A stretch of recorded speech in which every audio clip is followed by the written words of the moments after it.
everyone, and welcome back to the Law Level, where we talk all things law, life, and everything in between. I'm your host, Zintiet, and today I'm joined by Tenisha, an incoming Osgoode Hall Law School student who recently completed our interview with the law school.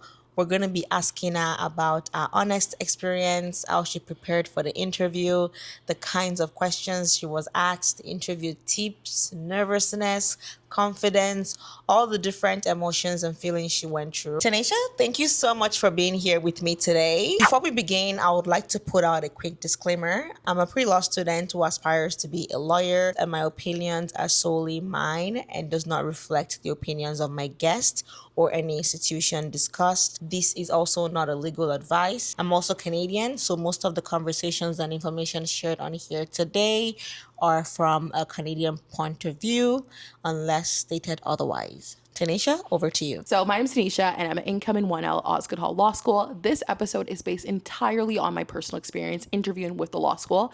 I cannot confirm which questions I was asked during an interview.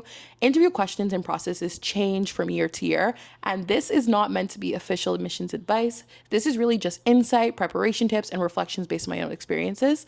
And the opinions shared in this episode are solely my own and do not reflect the views of the institution discussed. Okay, so we're now going to go into the guest introduction. Could you please quickly introduce yourself? Okay, so my name is Tenisha Noel. I have an undergrad degree at the University of Guelph Humber for a bachelor's degree of applied science and justice studies, a diploma in community and justice services. I do also have a research master's of law. What are some of your hobbies and things you like to do outside of just academics? Okay, so academics, number one, I love a concert. Like, I love music. I love concerts. So you will see me at every concert. You will see me at most concerts that's there. And outside of law school and inside of like law, I actually do I run two businesses and a nonprofit. So I'll give you a brief description. So Trailblazer Tenisha, that's founded by me. That really helps to teach youth professional development and really teaching them to become a trailblazer in their own field. Like the motto I always say is underdog to a powerhouse, because everybody has the potential to achieve greatness. Everybody has potential to survive and become the best that they could be. For me, it's important because I came from a first generation low income household where people used to call me a statistic. I wasn't sure that I was going to be a lawyer, and I didn't have the same tools that a lot of people had around me. So I was really self-made. So helping other people who are self-made to become the best that they can be. And then Duo Vita is co-founded with the other two co-founders. So Duo Vita is really based on the art of duality. We believe people have two sides to them, their personal life and their professional life. And we feel like sometimes people separate them too much to the point where they forget they're all the same person. My personal life is Tenisha, and then people also call me Trailblazer. That could be my professional life. So Duo Vita really helps to bring them together, because Duo Vita means duality in life. So in our tagline is where celebration drives success. We believe that it's not just about going to school, getting your degree and your diploma, but really celebrating yourself, basking in your bliss, and also having that sense of community to build and learn and grow. So Duo Vita Foundation focuses on helping youth to navigate adulthood, because at 17, they make the biggest choice of their lives in Canada. What do you want to do for the rest of your life? And if you don't know and if you don't have the tools, sometimes it's hard to make that choice. So the foundation really helps you teach things that they don't talk about in high school, like taxes, financial literacy, relationships, friendships. A lot of things are nuances that they don't talk about. So the foundation helps you do that. Versus the collective is more focused on social events. We have our annual event called The Last Vet, and that's really helping give students a home away from home, helping to celebrate Thanksgiving and community and bringing people together. That's so beautiful. Oh my God. You're doing big things. Yeah. I absolutely love that. Okay, so Tanisha, before we get into the serious conversations and interview talk, we would love to get a quick icebreaker and get to know you more a little bit, but in a more fun way. Okay. So, in one word, please describe your reaction when you first received that interview request. I was freaked out. I'm like, oh my God. This is an interview from Osgoode, because you never hear about interviews actually happening. I feel like I always read in the fine print that they may call you for an interview, but I was the first to actually experience that. So okay, first I had to make sure I cleared my whole day. I had things that day, but I'm everything had to get cut for the interview. ASAP. I just needed to make sure that it was perfect, and nothing went wrong with that. So just making sure the whole day was free, just to prep, just to make sure I looked decent, just to make sure everything went well. And even after, just really, because I'm an overthinker, so I don't want to be just making sure I have the time to sit with me of how you reflected and everything. What was your interview prep snack or drink? Okay, I definitely say water. water, and Not too much. then after, definitely not too much. You're like, before your interview, you're like, I have to go. But like also like even after I had like a matcha, like I was never used to be a matcha girly, but I'm like, okay, now I could get a good matcha. And did you just say snack or did you say Yeah, like, okay, interview snack or drink. Okay, I don't eat before my interview. I just do water. Okay, I just do water. I didn't eat before my interview. Before you next, get crumbs everywhere. Yeah. After, I'm like, okay, this was a long day. It was like a 1 hour interview. But I'm like, you know what? Let me have like a nice matcha. Let me have a nice bagel and call it a day. Mine is, I know I asked you, but like mine is water. And then after, I just treat myself to something like good, like a full meal. And I need a good nap after that just to kind of like Process it, everything, honestly. Did you overthink your interview outfit? I think that I knew I was going to do a blazer. I knew like a full blazer suit. For online meetings, I typically go casual because they can't see what I'm wearing. But like, okay, for that, a full blazer suit, like a dress shirt, making sure I was like dressing like a lawyer or a law student so they could see that within me. I love that. What was the most stressful part about the interview process? I think preparing, because I think like in law school interviews in Canada, under my experience, I don't see people talk about them. I don't really see them happening. So like first one, of course I did, I looked at Google. I'm like, okay, how to prepare. And then like I was looking through like, I forget the website, was similar to Reddit and talking about like law. Canadian Law Forum? Yeah, I think yes. It was like telling me like, okay, interviews, like not, people don't have interviews. It's not very common Yeah, practice. I was gonna say, I thought it was only for mature students. Yeah, that's what I thought too, but it's not a very common practice. So like I tried to look on that and it gave me, like, one thing it did give me is that remember that they are having an interview because they already do want you. They just need to like finalize that on their end. So I'm like, okay, I made sure I took that confidence within me. Like this is kind of like the final step. Like this is like the final validation, because law schools, like I think Osgoode received 5,000, no, 6, I don't remember. I think it was thousands of applications. So to be able to get picked out of the bunch to do an interview is like, they already showed an interest. It's already showed an interest. It's like just making sure to solidify their interest. Now moving on. First of all, congratulations. I'm sure most of you watching this video got an interview from a law school that you applied to. And I want you to know that that's a really big deal. You went through the journey of LSAT, multiple drafts of your personal statement, application stress, deadline, transcript, references, self-doubt, the waiting season, and now a law school wants to meet you. It's really a big deal. So pat yourself in the back and be happy, okay? And I'm sure, the journey before the interview is something that you kind of brush away when you get that interview request. But I want Tenisha to actually briefly explain what that journey was like. I know you applied 3 cycles in a row. You wrote the LSAT how many times? 3 times. 3 times. You waited 5 months, and in February, when you spoke to your friends about writing the LSAT, you even texted me about writing the LSAT again, and I was like, let's just wait for this cycle and then we'll talk about what studying again looks like. So I really want you to touch on, like, before getting the interview, what that was like. That is such a great question. So we actually talked a little bit more in the other episode, but so I did, just a clarification, I did apply for 3 cycles. So I'll take you back to November 2025. So I applied and I still didn't do the LSAT. I still procrastinated 3 times in a row. You would think by then I learned. I did not. So I scheduled to do the LSAT in January and stuff like that. I was even thinking of canceling it and kind of going with the score I already had, just because the LSAT is so draining. Like I definitely, like, when I did that LSAT, I actually got the lowest score out of the other times that I did it. The other scores were higher but lower, but that score in January was low. And then I'm like, I saw the score in February. I'm like, okay, you know what? We're going to have to make a 4th lap. And then time kind of just like went on and stuff like that. And like, I had no faith. My friends are kind of like, okay, I'm not going to accept it. I never said that because I'm a firm believer of your words, like being very intentional with words. And I didn't want to say never, but I did know in the back of my mind, if I didn't get accepted, I wouldn't be too mad about it. And then like a beautiful, beautiful miracle came in March. It was like late February, early March. And I got an email like, oh, Osgoode wants to have an interview with you. And I was shocked. I'm like, okay, like I need to lock in. This is my one chance. Everything has to go. And I made sure I took a solid week to prepare for that interview, because I've done a lot of interviews, but I didn't know what to expect out of the law school interview. And a lot of people talk about it. I looked on TikTok. I looked on videos. I looked on YouTube. and nobody talks about it, which is why this episode is so important, because if you do have the opportunity to have an interview, you're going to be able to hear from experiences to learn from the interview. Next question here is, did getting the interview make law school finally feel real?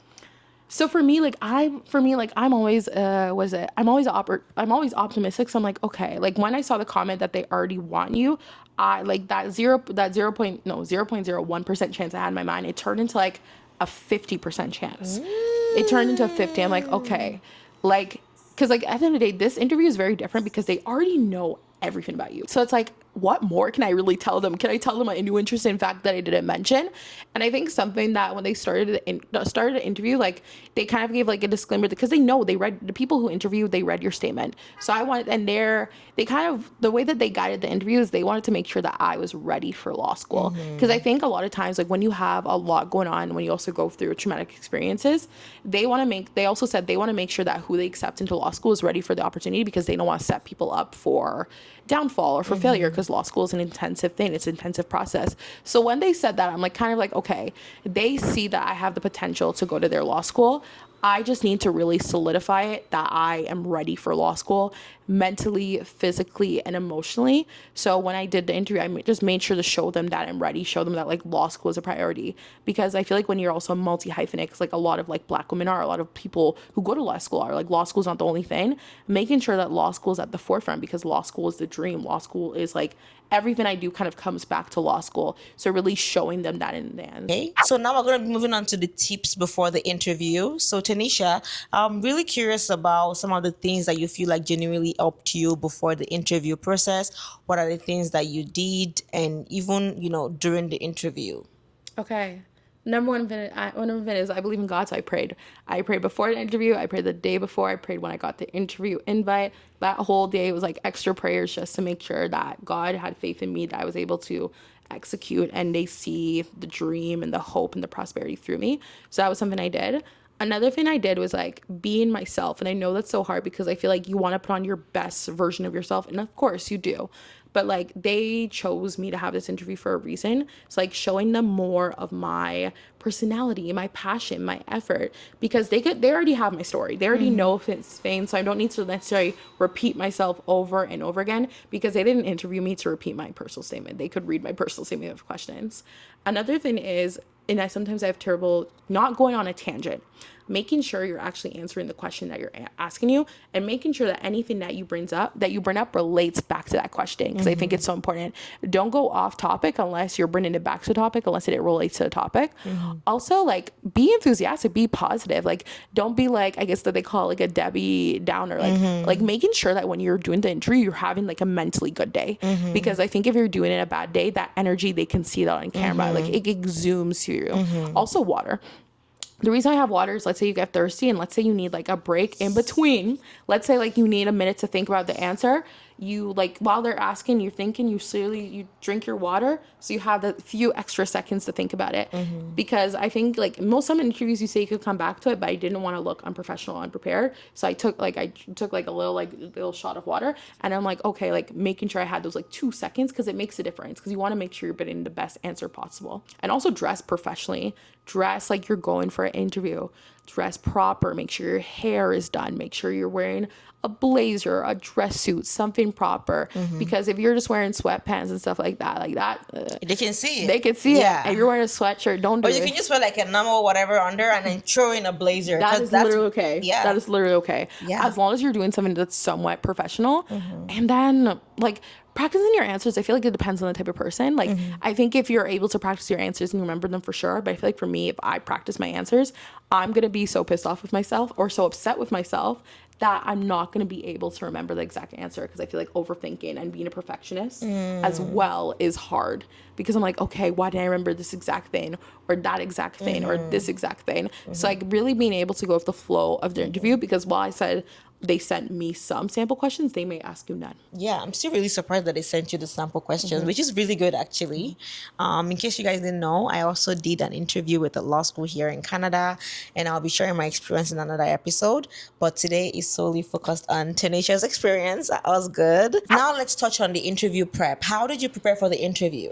Okay, so interview prep, like I feel like I was watching like 1,000 YouTube videos about interviews, and I think I'm a pretty good You didn't interview. watch this one though. Just kidding. You're gonna watch this one. You're gonna watch Watch this this one. one. I feel like when it came to that, it was hard because I feel like you watch these like generic videos like how to prepare for an interview, a law school interview. But I feel like I needed somebody who did an interview from like a Canadian law school. And it was so Exactly. hard to find that. So like I try to like I'm typically a good interviewer. Like I always try to go like above and beyond and give like deep, compelling answers. But just making sure like being prepared, like why do you want to be a lawyer, why school, why law school, why Osgoode, like the typical questions. And like I also use like ChatGPT and AI and saying like what are some potential questions that they may ask me. And I also implemented my personal statement as well, so they could see like I also put like a prompt like what are some flaws in my statement that may contradict law school, and kind of using that to see what questions that it might ask me, so I have an opportunity to give them another opportunity to see my story. Like read deeper into it in Yes. case they kind of like got it confused, just to kind of clarify it for them. I love that actually. Oh my God. Did you practice mock interviews that you found on YouTube or any of these websites, or prepare for answers beforehand? I know for me, I usually try to like practice on like in front of the mirror, or just talk like as if I'm talking to someone, or pre-record myself on my laptop. What are some of the things that you did just to kind of like, talk sharply and prepare well for the interview? Okay. I think that's a great question. Like I think since it was an online interview for context, that was definitely made it easier, because I feel like if it was in person, it would have been like I would low-key would have been more nervous sitting in the same room. But I think like for an online interview it was like easier because I was at home, I was in my own comfort zone, and like just making sure kind of to follow the STAR method, like the situation, the task, the action, the result, and really being able to like kind of like so like they're able to know the person, really make them feel like they know the person behind the statement, like making sure that like the way that I wrote this statement, I was talking the same way, kind of like not to confuse them and stuff like that, but just make sure I was like also consistent within that before they read the statement and they hear me and they think, oh, is this girl a different person? It's like just like Who are also you? and also being confident when you talk. I think that's so important, because if you talk like this, Yeah. they're not gonna take you seriously. Talk sharply, Like talk talk sharp. confidently. Yeah. And like remember, like they're already interested in you. That's just You. why they picked you for an interview, and just like really fulfill that interest. Like I did like I didn't practice necessarily answers. Like I had answers in mind, because I know for me if I practice answers too much, I'm gonna overthink it and I'm gonna be like, okay, what did I say word for word? And I think one of the things my interviews is always think of it like a conversation. Like think of it like a professional conversation, of course, not a conversation with friends, but a high level intellectual professional conversation. And I think that's what helped as well. How important is practicing out loud? I know you mentioned talking sharply, talking confidently, but when it comes to practicing out loud just to prepare for the interview, and even during the interview, like just that, not talking slowly, like touch more on that. Okay, practicing out loud I think is so important, because for me, I can talk super fast like that. You see, I could talk fast. I know I can be a fast talker as well. So like making sure I'm talking out loud, like practicing what I'm gonna say. And like I didn't tell anyone I had an Osgoode interview. I didn't really tell much people, because I'm like, okay, imagine I say I have an interview and I fumbled the interview. I didn't tell people, but like one of the things I talked more that week. I was more of a yapper that week to make sure like, okay, I'm talking properly. I'm talking the best, Loud, loudly, clearly. confidently, like making sure I don't mumble or stumble my words and everything, talking eloquently so they're able to understand the point. Another thing I would even say is like debate topics for some reason, because like I think when you're also talking, showing them the passion behind what you're saying. And if you're talking about something you're passionate about, or like kind of think about you're telling your friend a story, because when you tell your friend your story, you're telling them with passion, you're telling them with enthusiasm, with theatric, you're giving them all of the inside information so they understand the main point. Kind of talk through the law admissions like that, not like a friend in that same degree, but kind of talking to them like, okay, giving them like every single aspect so like everything aligns well in their head. Now we're going to jump into the sample questions to prepare for. Again, just a disclaimer, I know that this is one thing that people are really here for when it comes to watching this video, and we're not going to explicitly give you the list of questions that we ask. We're going to give you some questions that we believe that you should practice. So yeah, Tenisha, from what you can remember, I know you did the interview, and with me things go blank once I kind of experience it. Just could you please share some of the interview questions that you practice, that you feel like students can actually practice, and the types of questions that they should work on and should expect in the interview? Okay, I think the first one is I would definitely say if there's any flaws and inconsistencies in your statement. And when I say inconsistency flaws, I mean like let's say there was like a traumatic experience, a certain situation, something you went through that you talk about that could contradict your performance in law school. That's something that they might ask about because like they want you to do best. They want you to do the best in law school. Law school is a hard, it's an intensive process, but they want to make sure that you're mentally ready for that process because they don't want to set you up to fail. So I would definitely say be prepared for questions about that. And also telling more about yourself beyond the statement. Like I know you're thinking you probably put every single thing into the statement, but think about things that you didn't mention in a statement that can interconnect into law school, that interconnects into why the school that you're interviewing with, why what you chose. And like these two are more of like the generic questions. So like let's say I got an interview with Osgoode. Why Osgoode? Like what does Osgoode mean to me? And like for example, I already had a unique connection with Osgoode because I did my master's of law there. So they kind of were more interested to hearing about that as well. So like there was our they when they did interview, they already picked that like connection a little bit more. So like making sure that like whatever school you're interviewing, doing research. Like don't just do the generic research. Like for Osgoode, I think everybody talks about CLAPS. CLAPS is an amazing program, but think about like a program that like they might not think you to look into because it shows that you did research beyond the website, beyond the textbook, something unique. I also think why law, and for why law for me, I don't think like I didn't have a specific answer. Like I said, like of course, like mentioned in the last interview, like Trayvon Martin, the cases that inspired me, but I also didn't have like a specific like framework for like, okay, what kind of lawyer I want to be and everything. And I said, going to law school, going to Osgoode helps me to explore that because I also connect back to Osgoode. Osgoode has so many different resources, has so many different clubs, has so many different societies that can help me figure out what kind of lawyer I'm meant to be. So I said Osgoode really is the answer to that. So making sure that they also saw me as an Osgoode student, so they're able to envision that in their head. And also another thing I would say is your commitments. Let's say when it comes to work, to school, to job, showing them that you are solely dedicated on law school, showing them that law school is your priority, law school is your focus and everything. Because number one, they're invested into you because they could have accepted somebody else, but showing them that you are dedicated to the cause as much as they are dedicated to you. Next question here is, were there any behavioral or situational questions asked? So there was none actually. There was none. Okay. All right, good to know because I would assume that they would ask maybe, what would you do in this situation? You just kind of see the kind of person you are dealing with the community in your law school. But yeah, thank you so much for the honesty. But that again doesn't mean that you shouldn't practice behavioral or situational questions because again, this podcast interview experience is solely based on Tenisha's experience. Yours could be different. So just prepare broadly and prepare with a variety of different question and question types. Okay. Next question here is, did anything surprise you during the interview? I think what surprised me during the interview is like I thought it was more intense, but for like the interviewers, it was more like Relaxed. and like low key. I'm like, okay. So like I tried to match that energy, but obviously treat it serious because it's a law school interview. But kind of like I really think I went back to 20 talking to my friends because when I talk to my friends, I'm a very like passionate, enthusiastic person. So like really giving them that energy so they kind of could see that passion through the screen because it was online. Next question here is, what was the overall atmosphere of the interview like? Was it a professor and a student, an admission officer? How many people? Was it in person? Was it online? I know you kind of touched on it in different answers, but we're really curious, like what was the setting like? You signed in, who did you see? How many people? Online, all of that.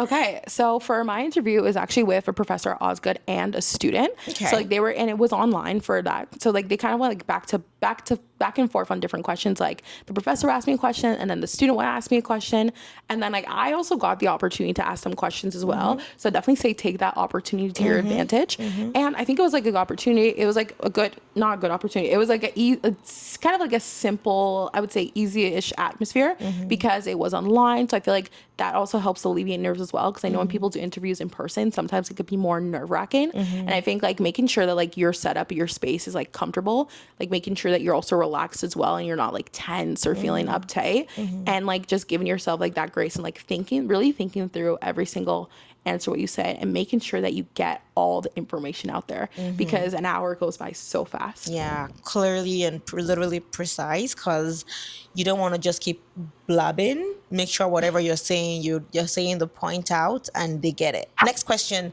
Did the interview feel more intimidating or more conversational? Okay, so I feel like when I got the interview email, I felt intimidated.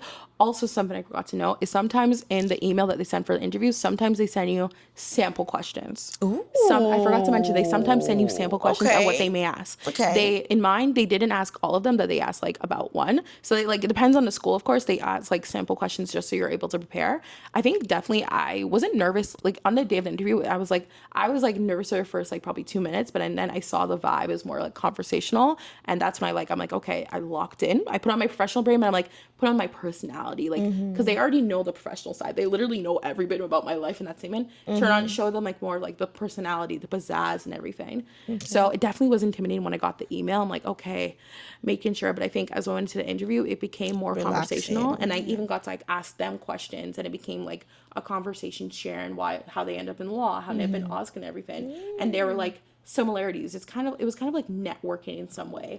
Like of course they were doing an interview and everything, but don't just say, please, if you have an interview, don't just say you have no questions. Use Yeah, that opportunity. definitely have Definitely questions. have questions. Like even if they're like and yeah, definitely have questions. And if they because they also shared their backgrounds. So I tried to really think on the spot what are the very specific questions I could ask a student who goes to Osgoode versus a professor who goes to Osgoode. And then like building similarities between them too, because like for example, like they might be doing a lot of interviews, like really building that passion and emotion towards them. So they could kind of like see you within them. So like let's say I don't know how it works after the interview process, but they're like, okay, she needs to come to our school or she would be a good fit for our school. Okay, thank you so much. I feel like students don't really know that they need to ask questions. And the other thing I'm going to also say is send a thank you email after. Yes. Yeah. Yes. Yes. I did that after. Yeah, I sent a thank you email after and I said like, thank you so much. I also asked them like, "Oh, when would I hear back about the interview?" They never got back. They never got back to me, but I got the acceptance. So, it all turned out well. Okay, I think this is a good segue into questions we believe you should ask them. So, Tanisha, I know we discussed that at the end of the interview, it's really important to ask them questions, send a follow up email just to say thank you, and have thoughtful questions because it really shows that you're really interested in the school and you're just not a number. So, what are some of the questions that you believe that students should ask interviewers or the admission officers, professors, or the students that you're actually meeting on the online interview? Okay, I would also say think about this strategically because for mine, they were a little bit confused about balancing because I'm a person, I do a lot of things. So I think one of the questions is how would I add law school to that question? So one of the questions that I ask is like I asked like the student is like when it came to like doing her 1L law school because she was in 3L at the time, like how did you like not how did you manage because I didn't want to come off like I don't know how to manage my things, but like how would you recommend managing or like how yeah like what are the different types of students at Osgoode? Like are they working? Are they like not working? Are they involved in their community? And then she also told her answer as well. And the reason why I asked it like that is because I didn't want to come off as like I don't know how to manage law school. And it's okay not to know how to manage law school. I'm not saying you know how to manage it, but just because I didn't want them me asking that question to see like okay she doesn't know what she's doing, she can't manage. Another thing I would definitely say is like make sure you try to ask personal questions. Like listen to what they say about their background if they say it because sometimes they introduce themselves but they don't say much about who they are. If they do say about who they are, really listen to that and think about questions that you could ask in the end like he like the professor he immigrated from I believe it was Nigeria. He immigrated from Nigeria and then he became a professor at Osgoode and then he had like such interesting stories. So I asked about the story and so that connected it back to my story. And then with the student I connected back to her story as well. Some questions I did ask is like how would you create like a meaningful law school experience for yourself? Because law school of course it's about school, it's about academics, but I believe like I'm a firm believer that when you go to school you get a degree. If you just go to school you get a degree, but if you go to school you get an experience. If you do above and beyond you get an experience. So I asked her like how was like and she's in 3L, so how was her experience at like Osgoode? Like what did she do, what did she get involved in, and like was there anything she recommended also outside the classroom, which is what I think is so important. I think extracurriculars are so important in law school and post-secondary. I also asked about standing out because I think, like I mentioned in the last episode, like you're competing with a bunch of like the best of the best and you're one of the best of the best. So like it's not like undergrad where like people are like A's and B's and C's and D's. Everybody's an A student. How can you make yourself stand out in your unique positionality? I also asked about support systems because I think support systems are so important. Just like, and I also asked that question, like showing them like let's say if, like let's say I had like struggles in my times before writing the statement, like how I'm able to manage them in law school using Osgoode supports. I love that. Those are really smart and intelligent questions. And I feel like just from those questions alone, and you tying their story to your story and making a question out of it, they would literally just be like, wow, we want this person. So I see the reason why you're actually like accepted, okay? Because you literally are just so smart. And I really love that. And you guys should learn from all the things that Tanisha mentioned, write them down and use that as, opportunity to curate your own questions and please ask these questions at the end of your interviews. Okay, thank you so much, Tanisha, for sharing your experiences and all of the different tips for the interview today. I think you are one person that I could get more interview episodes out of because you have so much to offer, so much story, such a beautiful story, such a beautiful experience. And I really hope this episode can provide that guidance and support that applicants are looking for right now. If you're currently scheduled for an interview, I wish you all the best, and it's gonna go well. Congratulations again on receiving an invite for an interview this cycle. That alone is worth celebrating and it's an accomplishment on its own. Law school applicants, this is a reminder that real people deal with real things, navigating the uncertainty, the pressure, the growth in real time. As you can tell, Tanisha didn't even know that she was going to get an interview. I didn't even know that they do interview outside of mature student. So things happen and let it happen and don't feel like, oh, that's weird or that's not normal. It's meant to happen for you. And again, getting an interview should be a big up. Like, That is a congratulations. celebration. That is like congratulations to you. Literally just take time, celebrate, and then prep well for the interview. But yeah, thank you so much for tuning in to another episode of The Law Level. If you enjoyed this episode, please like, share, comment, and subscribe. Follow us on Instagram and TikTok to learn more about law, life, and everything in between. And if you also know someone that is interested in law school or just the legal profession in general, please share it with them. I'm your host, Zintiet, and your guest, Tanisha. and I'll see you in the next episode. Bye. Bye.